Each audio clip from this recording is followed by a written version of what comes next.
các thứ này là cán bộ, con cũng ở Nga Xô rồi này, lấy chồng cũng học từ Nga Xô là một kỹ sư, rồi làm đại diện cho công ty du lịch của Việt Giang Cộng sản tại Anh Quốc, chị đấy bốc lên tới lên thế. Rồi Việt Thường đã từng được ông Hoàng Minh Chính báo cho biết, báo là trả lời phỏng vấn của Vũ Hiến ấy, tức là cái phe của anh Dương nói rằng là Việt Thường là an ninh văn hóa của Việt Dân Cộng sản, được đưa về báo Độc Lập để giám sát Hoàng Minh Chính.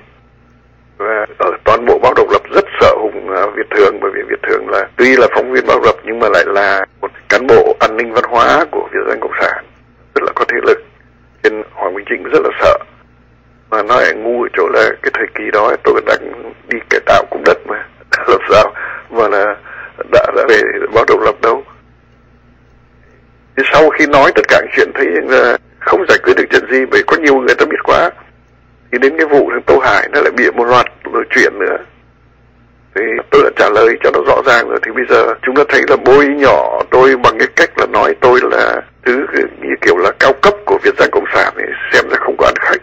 Thì bây giờ lại bằng cách là bôi nhỏ là Việt Thường chỉ là cái thứ điếu đóm, thứ gì, thứ vét đĩa kiểu ở ngoài Bắc ấy. Ví dụ như chạy đi đưa thư, đưa công văn làm tả lọt các chỗ. Thì rồi là chuyện gia đình là thế này thế nọ, thì đi dắt gái cho các tòa đại sứ mà nghèo lắm, hai vợ chồng chỉ có một cái xe đạp quen đèo nhau đi làm. Chị nghĩ rằng đã dắt gái cho đại sứ vậy chỉ phải đi cái xe đạp quen thì dắt cái gì?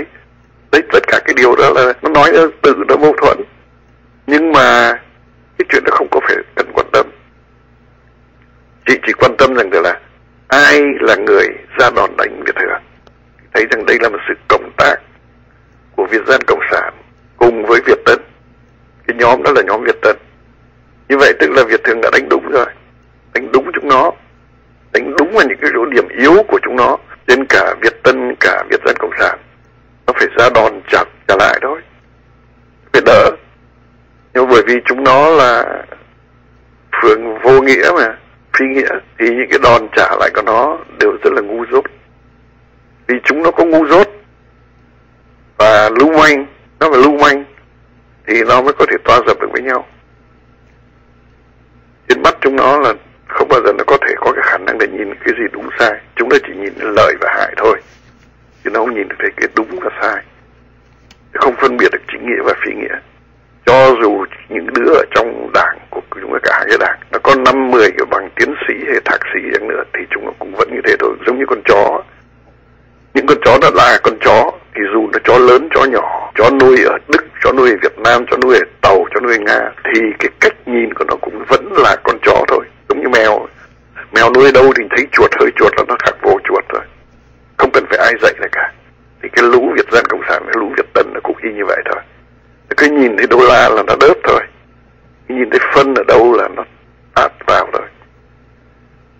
Nó không có cần biết tổ quốc, đất nước, tương lai gì, cái đó không cần biết, nó vô liêm sỉ mà. Chỉ cứ nhìn cái vụ mà Hoàng Cơ Định nó quỳ, nó lấy thằng cái ảnh của thằng Hoàng Minh Chính ấy, thì đủ biết rồi, nó phải vô liêm sỉ thế nào nó như thế. Rồi những cái tên nó tự nhiên là bác sĩ Lâm Thu Vân ấy, còn tưởng niệm thằng Trần Độ mà ở bên Canada kêu trí thức trẻ, còn xưng là trí thức trẻ, còn kêu là rất tiếc là không được có điều kiện để đi theo ông.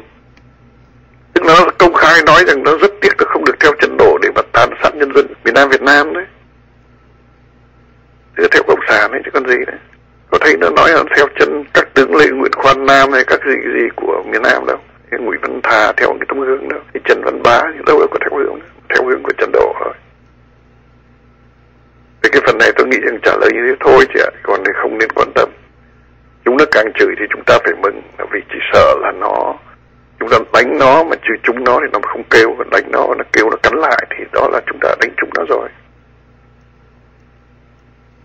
Thưa ông Việt Thường, một điểm nổi bật là trong năm nay Việt Nam đã được chọn làm khởi đầu của năm Thánh và Giáo hội Công giáo Việt Nam, có phong trào đấu tranh của các cuộc đòi lại quyền tự do tín ngưỡng, tự do thờ phượng, nhất là cuộc đấu tranh của Thái Hà, giáo phận Vinh và xã Đoài và những nơi khác. Thì theo quan điểm của ông nghĩ như thế nào về những sự việc đã xảy ra, nhất là về vấn đề tôn giáo và cái công cuộc đấu tranh của Giáo hội Công giáo Việt Nam?